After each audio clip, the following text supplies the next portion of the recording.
Bonjour à tous. En cette fin de 2025 et à l'aube de l'année 2026, afin de terminer cette année, de commencer la nouvelle en musique, j'aimerais vous interpréter deux pièces. La première, une inconnue, une de mes compositions, mon hommage à Martine Billette, et la deuxième, une composition de Philippe Bruno, en hommage à la troupe de danse pour laquelle il fut le directeur musical durant de nombreuses années, l'hommage aux danseurs du Saint-Laurent.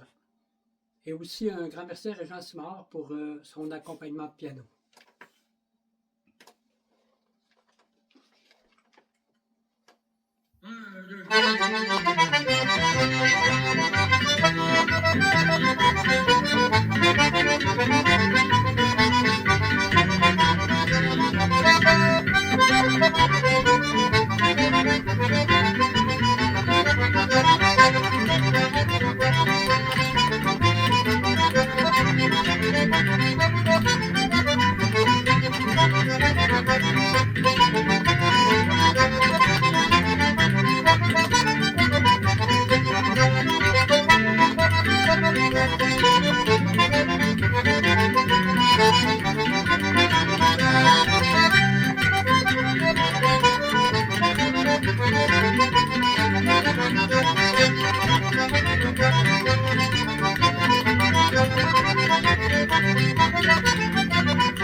Un, deux, trois, quatre.